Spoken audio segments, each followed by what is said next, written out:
Olá pessoal, eu sou Sandro Guerra, professor de artes, e hoje a gente vai falar sobre folclore.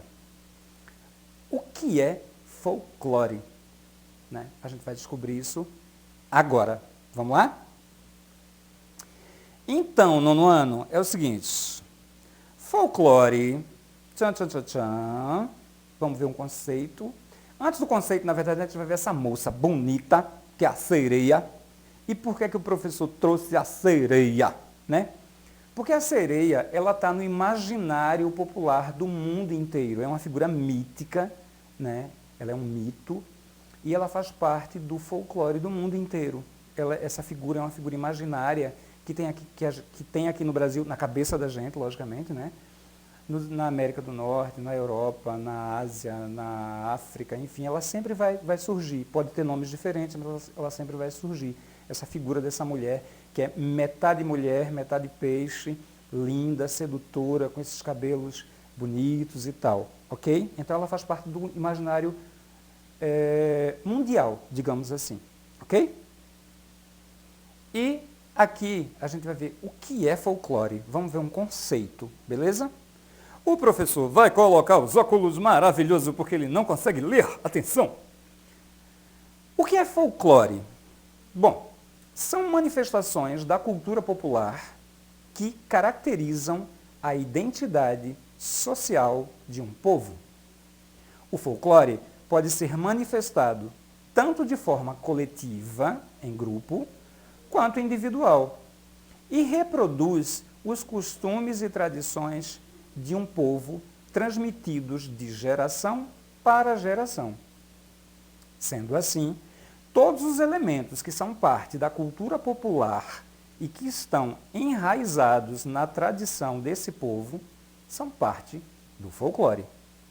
Ok? Então, gente, vamos ver aqui como surgiu o termo folclore. E aí, o professor está apertando aqui para aparecer as coisas para vocês e tudo mais, né? Vejam, no dia 22 de agosto de 1846, no século XIX, na Inglaterra, William John Torrance, ele escreveu uma carta para uma revista, era uma entrevista, um artigo que ele estava escrevendo para uma revista, que falava de variedades, de cultura, enfim, e ele usou o termo folklore. E esse termo, em inglês, ele significa folk é igual a povo e lore, conhecimento, saber. Logo, o saber do povo, o conhecimento do povo, isso constitui o folclore.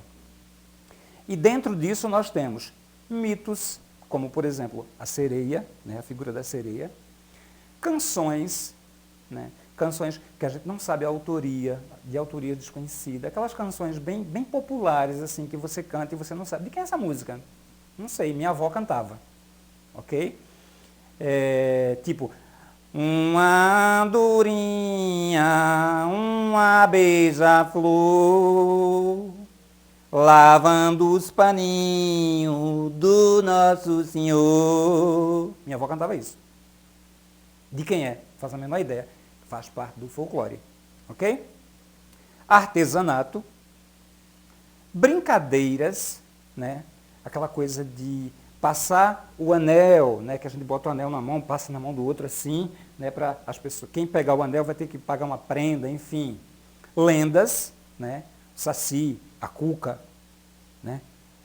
A loira do banheiro, que ela vai voltar quando as aulas voltarem, tá certo? Danças, festas populares e jogos. Tudo isso faz parte do folclore. Massa? Então, vamos ver o seguinte.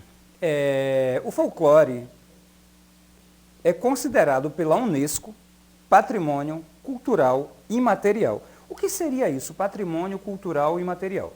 Bom, patrimônio é algo que nos pertence. Por exemplo, esse óculos faz parte do meu patrimônio. Ele é uma propriedade minha. Ok? Só que é patrimônio cultural. Então, é algo da minha cultura. Logo, me pertence. O Bumba Meu Boi me pertence, porque ele é da minha cultura. Nos pertence, na verdade, né? Ele é da nossa cultura. E imaterial. Voltando para o óculos é material. Isso aqui é material, é materializado, ok? O Bumba Meu Boi é imaterial, porque ele é uma manifestação que acontece, ele é um brinquedo popular, né, que a gente faz em determinadas épocas do ano, e você não pega o Bumba Meu Boi como você pega o óculos, você entra no Bumba Meu Boi, naquele brinquedo, ok? Por isso chama patrimônio cultural e material. Massa? E aqui nós temos, por exemplo, essas figuras que fazem parte do nosso folclore, como o Negrinho do Pastoreio, o Bicho-Papão, o Boitatá, a Mula Sem Cabeça, a Cuca, o Curupira, o Saci, que é o mais danado de todos, né? Assim, o Boto, cor-de-rosa, e a Iara, que é a mãe d'água. Ok? Então, vamos ver aqui o que acontece. Quando a gente aperta aqui, aparecem as características do folclore. Vamos ver as características? Agora! São várias, mas aí eu pensei essas 4 aqui, que são, digamos assim, acho que a gente não pode deixar de falar. A origem anônima, apesar de que essa característica ela tem sido bastante questionada pelos estudiosos. Será que tem que ter realmente uma origem anônima, enfim, mas tá lá. Transmissão oral, ou seja, o saber que faz parte do folclore de um povo tem que ser transmitido oralmente. Beleza? Popularização coletiva tem que se popularizar na cultura de um povo. E o surgimento espontâneo. Os elementos da cultura que formam o folclore surgem de maneira espontânea. Assim. Não é programado, não é uma coisa assim, gente, vamos criar um folclore aqui agora? Não, não é assim. O folclore, quando você menos espera, ele brotou no meio das pessoas. E, como por exemplo, uma lenda urbana, né? A loira do banheiro, por exemplo, a comadre fulozinha. Quem foi que inventou isso? A gente não sabe. Mas simplesmente foi passando de uma pessoa para outra, de uma pessoa para outra. Quando a gente viu, puf, surgiu no meio do social. Beleza? E aí nós temos aqui agora folclore pelo mundo. E eu trouxe para vocês essa figura aqui, que é do folclore americano, né? Se bem que essa figura vem desde a Idade Média, na verdade. Então, ela não é propriamente do folclore americano. Ela, digamos que ela seja do folclore, eu estou confundindo a palavra hoje, que dá uma beleza, né? Mas é porque essa palavra é uma palavra meio chata de falar. Mas, enfim, essa cultura é mais própria da Europa mesmo, porque vem desde a época do feudalismo. Lembra das aulas de história? Feudalismo? Pois é, ela vem dessa época aí. E os americanos, né, meio que puxaram ela para si, mas fica ali, né? Europa, Estados Unidos, enfim. E esse cavaleiro sem cabeça, reza a lenda que ele... São várias histórias, mas vou contar a mais que vocês possam imaginar. Que é o seguinte, ele era um herdeiro. E aí o pai matou ele. Arrancou a cabeça dele. Aí ele vive vagando, né, procurando a cabeça dele e procurando se vingar. Vejam que legal, né? Aqui nós temos a Chorona, que é típica do México. A Chorona tem várias também histórias sobre ela. Mas uma delas é que é uma mulher linda, sedutora, que tenta seduzir os homens, e aí, se o homem ceder à sedução dela, ela mata. Se ele não ceder, ela apenas machuca ele. Olha que legal, que bacana, não é verdade? É uma pessoa boa, né? Enfim. E aqui nós temos esse, que eu tenho que botar o óculos para ler o nome desse rapaz, que é o Gashadokuro. Gashadokuro. A gente já vê que é uma coisa japonesa. O Gashadokuro é um esqueleto que tem 15 vezes o tamanho de um ser humano, constituído por ossos de ser humanos que ele devorou, e ele vive com uma fome que não acaba. A fome pendurada numa linha, como dizia minha avó. Aí ele vive comendo o povo, devorando o povo, para não se desgastar. Ele se renova, né? Para ele ficar sempre jovem, né? Assim, digamos assim. E aqui nós temos o folclore brasileiro. Aí tem essa figura aqui que eu adoro, que é a comadre Florzinha. E tem essa outra figura que eu adoro também, que é a loura do banheiro. Comadre Florzinha tem várias histórias também, mas a que mais corre é que ela é uma cabocla. E aí, o que é cabocla? O que é caboclo? É a cruza, é o filho ou filha de alguém da raça branca com alguém da raça indígena. Isso dá o caboclo, ok? Então ela é filha de um branco com uma índia. E ela é uma protetora das matas, ela é uma protetora da natureza. E se alguém se meter a fazer coisa errada com as matas, com as plantas e com os animais, ela vai dar uma surra de urtiga. Certo? Então, ela é mais ou menos isso. Ok? Essa é a pegada aí da comadre Florzinha. E tem a loira do banheiro. Quem nunca ouviu falar, né? Na loira do banheiro. Quem nunca teve medo da loira do banheiro, né, minha gente? E detalhe, a loira do banheiro, ela tem uma história, ela é um personagem que de fato existiu.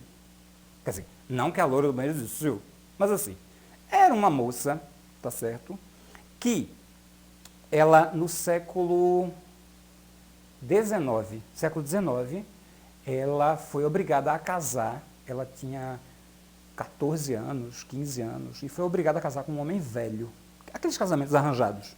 E ela ficou muito triste, ela ficou muito arrasada, porque ela não queria, ela não estava apaixonada por ninguém não, ela não estava apaixonada por um boy, não. Mas ela não queria casar com aquele velho, tá entendendo? Mas o pai disse, você vai casar porque é um acordo financeiro muito interessante para a família e você vai ter que casar. Aí ela casou, muito triste, muito arrasada. E depois que ela casou, ela entrou numa depressão profunda. Só que ela, tá deprimido, vamos ficar deprimido em Paris, não é verdade? Ela vendeu a joia dela tudinho e se mandou para Paris. Fugiu. Deixou o caba. Aí passou 7 anos em Paris, morreu. Aí a família trouxe o corpo dela de volta. A mãe estava muito arrasada, estava muito triste, muito arrependida, porque a filhinha dela tinha morrido tão jovem. E aí a mãe disse, eu não vou enterrar minha filha não. Aí botaram ela numa urna de vidro, um caixão de vidro, e deixaram dentro de casa para o povo visitar o corpo da defunta. Mas vê só. Aí meu filho prestou não. Daí a menina começou a aparecer para a mãe, né, dizendo, mãe, eu quero ser enterrada, eu quero ser enterrada, eu quero ser enterrada, eu quero ser enterrada, eu quero ser enterrada. Aí a mãe mudou de ideia, enterrou a menina. E depois disso, a casa deles foi vendida e virou uma escola. Aí lascou, né? Aí o povo na escola começou a dizer que via uma loura no banheiro, que era essa menina. Tá entendendo? Pronto, aí a partir daí já é o que vocês sabem, né? E aí se preparem, porque quando as aulas voltarem, ela estará no banheiro da sua escola. É brincadeira, tá certo? Vamos lá. E aí nós temos Militão dos Santos, que a gente falou na aula de cultura, inclusive lembram, que é artistas que pintam o nosso folclore. Temos o Militão, vejam, a gente já falou das obras dele, da técnica dele, do naif, né? Assim, que ele usa a cultura popular para representar o nosso povo nas pinturas, nos trabalhos dele. Temos também Alice Maziero, e aí é interessante, vejam, essa obra, O Bumba Meu Boi, percebam o tamanho do boi e o tamanho dos seres humanos. O que a artista quer passar aqui é a grandiosidade desse personagem, de como ele existe no nosso imaginário, como a figura folclórica é importante para o nosso imaginário e para a nossa identidade cultural. Aí ela colocou esse boi imenso, que é maior do que a igreja, inclusive, para mostrar como essa figura é importante para a nossa identidade social e cultural. Okay? No entanto, você vai pesquisar Alice Maziero na internet, ela está viva ainda, mas você não encontra praticamente nada. O que é muito chato.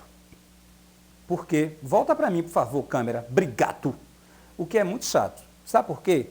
Porque se a gente pensar a história da arte como um todo, as mulheres sempre tiveram um espaço muito pequeno.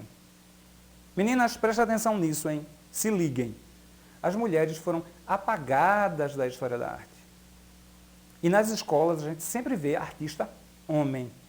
Não sei se vocês perceberam, mas eu sempre busco trazer artistas mulheres para as aulas da gente. Porque é muito importante que a gente garanta esse espaço para a mulher. Ok? Aqui nós temos outra artista mulher, que é a Isabel Pedrosa. Ela é considerada a imperatriz da arte folclórica brasileira. Essa mulher foi professora, artista, aventureira, ela se danava pelo meio do mundo para pesquisar coisas, ela foi uma grande pesquisadora, ela pesquisava os costumes, ela ia para dentro do mato viver com os índios, para pintar a cultura dos índios. Olha, ela era uma danada, ela era incrível. E ninguém fala dessa mulher, minha gente, como assim? Pode não é desse jeito não. Para vocês terem uma ideia, a primeira exposição dela foi em 1938, quando ela tinha 11 anos de idade. Em 1948, ela foi convidada pela Metropolitan Gallery de Nova York para fazer uma exposição individual. Isso é incrível. A gente está falando dos anos 40 do século passado. A gente tinha um artista que foi para o Metropolitan Gallery em Nova York fazer uma exposição individual, da nossa cultura, inclusive. E depois disso, ela fez diversas exposições pela Europa, Ásia, África. E cadê essa mulher nos livros de História das Artes? Onde está essa Isabel Pedrosa? A gente precisa trabalhar isso, a gente precisa resgatar isso, ok? Aqui estão as referências da nossa aula de hoje e temos aqui o nosso desafio. Vamos lá, atenção! O que mais chamou sua atenção em nossa aula? Diga aí pra gente. O que você mais gostou? Tá certo? E 2. Qual seu personagem favorito do folclore? Você poderia desenhá-lo pra gente? Então, galera, é isso. A gente se vê na próxima aula, beleza? Tchau, pessoal. Bye.